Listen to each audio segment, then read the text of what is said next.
Students, मेरा नाम दीपक तिवारी है और आप ज्ञानदीप की वीडियो सीरीज़ में वन शॉट वीडियो सीरीज़ में आज जो हम चैप्टर डिस्कस करने वाले हैं वो क्लास 11 का अकाउंट्स का बैंक रिकन्सिलिएशन स्टेटमेंट चैप्टर है, जिसे हम लोग स्टार्ट करते हैं। ठीक है, सबसे पहले हम बात करते हैं बैंक रिकन्सिलिएशन स्टेटमेंट। देखो, बेसिकली बैंक रिकन्सिलिएशन स्टेटमेंट होता क्या है। Bank reconciliation statement are those statement in which we just reconcile the problem which is appear in a cash book और इन अ पासबुक। यानी कि बैंक रिकन्सिलिएशन स्टेटमेंट में आप cash book और passbook में इन केस अगर कोई errors आती हैं या मिस्टेक्स होती हैं, इन केस अगर वो बैलेंसेस मैच नहीं होते हैं, तो उस एरर को रेक्टिफाई करने के लिए आप रिकन्सिलिएशन स्टेटमेंट बनाते हैं। ठीक है, ध्यान रखना, कैश बुक और पासबुक। कैश बुक हमारी ओन बुक है जिसमें हम लोग एंट्री पास कर रहे हैं, जबकि पासबुक किसके पास होती है? बैंक के पास। और उसमें एंट्री कौन पास करता है? बैंक एंट्री पास करता है। इन केस अगर ये दोनों बैलेंसेस मैच नहीं करते हैं तो ध्यान रखना, या तो एरर कैश बुक में है और या फिर पासबुक कैश बुक में प्लस करते हैं, जबकि पासबुक में ठीक इसका अपोजिट इफेक्ट दिखाना होता है और हम माइनस करते हैं। नेक्स्ट है cheque deposit to bank but not collected. यानी अगर आपके द्वारा बैंक में चेक डिपॉजिट किया जाता है और बैंक उस चेक को कलेक्ट ना करे तो ये आपके लिए लॉस है, आपको कैश बुक में माइनस करना चाहिए, जबकि पासबुक में ठीक इसी ट्रांजेक्शन को प्लस करते हैं। नेक्स्ट है डायरेक्टली डिपॉजिट बाय कस्टमर और डेटर्स। अगर हमारे अकाउंट में डायरेक्टली कस्टमर या डेटर पैसा डिपॉजिट कर देता है तो ये आपके लिए फ़ायदा है, हमें कैश बुक में प्लस करना चाहिए जबकि पासबुक में माइनस करना चाहिए।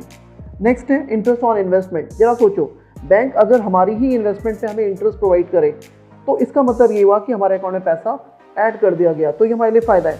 कैश बुक में प्लस करना चाहिए जबकि पासबुक में इसको ठीक अपोजिट माइनस करना चाहिए। नेक्स्ट है इंटरेस्ट ऑन ओवरड्राफ्ट। देखो, बेसिकली इंटरेस्ट ऑन ओवरड्राफ्ट का मतलब ये है बैंक आपको इंटरेस्ट देता नहीं है बल्कि आपके अकाउंट से पैसा ले लेता है as a interest on overdraft. ये आपके लिए लॉस है, इसे कैश बुक में क्या करेंगे? माइनस, जबकि पासबुक में इसको प्लस करना चाहिए।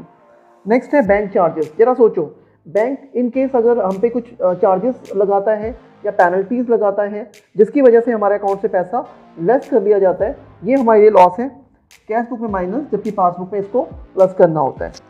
नेक्स्ट है डिविडेंड रिसीव्ड बाय बैंक। जरा सोचो, बैंक अगर हमें डिविडेंड प्रोवाइड करता है, ठीक है, तो ये आपके लिए बेनिफिट है, आपके अकाउंट में पैसा ऐड हो रहा है, आप इसे कैश बुक में प्लस करोगे जबकि पासबुक में माइनस। नेक्स्ट है चेक और bill send to the bank for collection. जरा सोचो, अगर हमारे द्वारा चेक या बिल बैंक में भेजा जाता है कलेक्शन के लिए और बैंक उसको कलेक्ट कर लेता है तो ये आपके लिए फ़ायदा है, कैश बुक में आप इसे प्लस करेंगे जबकि पासबुक में इसको क्या करना चाहिए? Opposite, minus. नेक्स्ट है चेक और बिल डिक्लेयर्ड एज डिसऑनर्ड। जरा सोचिए, अगर चेक या बिल जो हमने बैंक में भेजा है, अगर वो चेक या बिल बाउंस हो जाता है, डिसऑनर्ड हो जाता है, दैट मीन्स ये आपके लिए लॉस है, कैश बुक में आप क्या करेंगे? माइनस, जबकि पासबुक में ठीक अपोजिट प्लस करेंगे। नेक्स्ट है बैंक पेड इंश्योरेंस प्रीमियम और इलेक्ट्रिक बिल। अगर बैंक हमारे ही अकाउंट से कुछ पैसा पे कर देता है, चाहे वो इलेक्ट्रिक बिल है, इंश्योरेंस प्रीमियम है, वाटर सप्लाई बिल है, ये आपके लिए लॉस है, कैश बुक में आप इसे माइनस करेंगे जबकि पासबुक में इसे प्लस करेंगे। ध्यान रखिएगा, ये रूल्स हैं जो आपको फॉलो करनी चाहिए और ये न्यूमेरिकल में काफ़ी आपको हेल्प करेंगे। अगर हम कोई भी न्यूमेरिकल करते हैं और अगर हमें कैश बुक का बैलेंस दिया है तो हम उसमें कैश बुक के अकॉर्डिंग सोचेंगे जो कि हमारी अपनी बुक है, अपने अकॉर्डिंग हम रूल्स अप्लाई करेंगे। जबकि इन केस अगर आपको बैलेंस पासबुक का दिया होता है तो आपको क्या करना है? रूल्स अपोजिट अप्लाई करने हैं। ठीक है, आगे हम देखते हैं favourable balance and unfavourable balance. जरा सोचो, फेवरेबल बैलेंस का मतलब क्या है? अगर आपका कैश बुक या पासबुक का बैलेंस प्लस में है, पॉजिटिव है, तो उसे हम फेवरेबल बैलेंस बोलते हैं। जबकि अनफेवरेबल बैलेंस का मतलब ये है, अगर आपका कैश बुक या पासबुक का बैलेंस नेगेटिव होता है तो वो आपका अनफेवरेबल बैलेंस कहलाता है। कब हमारा बैलेंस पॉजिटिव होगा यानी फेवरेबल और कब अनफेवरेबल होगा, इसके बारे में भी आप डिस्कस करते हैं। सबसे पहले हम बात करते हैं कैश बुक। देखो, कैश बुक अगर डेबिट बैलेंस जो होता है, यानी अगर आपका कैश बुक का डेबिट बैलेंस गिवन है, दैट मीन्स वो आपका पॉजिटिव बैलेंस है, आपको इसे प्लस में दिखाना चाहिए। लेकिन इन केस अगर आपको कैश बुक का क्रेडिट बैलेंस दिया हुआ है, दैट मीन्स वो आपका अनफेवरेबल बैलेंस है और वो आपका नेगेटिव साइड में पोस्ट किया जाता है। अगर हम पासबुक की बात करें तो पासबुक में ठीक अपोजिट। इन केस अगर हमें पासबुक में डेबिट बैलेंस दिया है, दैट मीन्स वो पॉजिटिव बैलेंस है, हमें उसे प्लस में दिखाना चाहिए। सॉरी, मैंने यहाँ पे गलत बता दिया। इन केस अगर हमें पासबुक का बैलेंस दिया हुआ है और वो भी डेबिट बैलेंस, तो पासबुक का जो डेबिट बैलेंस होता है वो नेगेटिव बैलेंस कहलाता है, यानी अनफेवरेबल बैलेंस है, उसे आपको नेगेटिव साइड में दिखाना चाहिए। जबकि पासबुक का जो क्रेडिट बैलेंस होता है वो फेवरेबल बैलेंस है और वो आपको पॉजिटिव साइड में दिखाना चाहिए। तो ये कुछ रूल्स हैं जो आपने देखे। अब हम बात करते हैं बैंक रिकन्सिलिएशन स्टेटमेंट कि न्यूमेरिकल को सॉल्व करने के लिए क्या फॉर्मेट है, कैसे उसे सॉल्व करना होता है। तो ये आपका पर्टिकुलर है और यहाँ पे प्लस आइटम्स और माइनस आइटम्स आप दिखाते हैं। सपोज आपको balance as per cash book दिया हुआ है तो आप उसको पॉजिटिव साइड में दिखाएंगे, और क्योंकि कैश बुक का बैलेंस है तो आपको जो रूल्स अप्लाई करने हैं वो कैश बुक के अकॉर्डिंग सोचना है।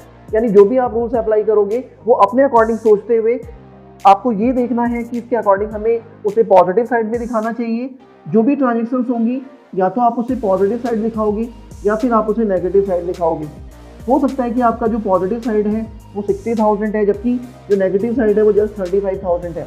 तो अगर आपका प्लस वाला साइड 60 है तो आप यहाँ पे बैलेंस को 60 ही लिखेंगे, जबकि यहाँ पे बैलेंस को मैच करने के लिए जो डिफरेंस आ रहा है वो आपका 25,000 है। और इस बैलेंस को हमें balance as per cash book के नाम से, बैलेंस एज पर हमें इसे पासबुक के नाम से दिखाना होगा। ठीक है, ध्यान रखिएगा, कैश बुक का बैलेंस दिया हुआ था, आपको रूल्स आपने कैश बुक के लगाए और एंड में जो आपका बैलेंस आता है वो बैलेंस एज पर पासबुक होता है। ठीक है, इसी तरीके से अगर ये बैलेंस एज पासबुक होता, बैलेंस एज पर पासबुक होता तो हम इसे बैलेंस को प्लस में ही दिखाते, जबकि रूल्स हमें क्या करने होते, अपोजिट लगाने होते हैं।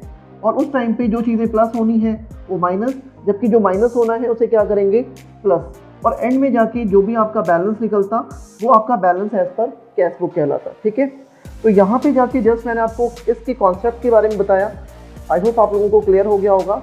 बाकी की इसके न्यूमेरिकल्स हम लोग डिस्कस करेंगे नेक्स्ट सेशन में।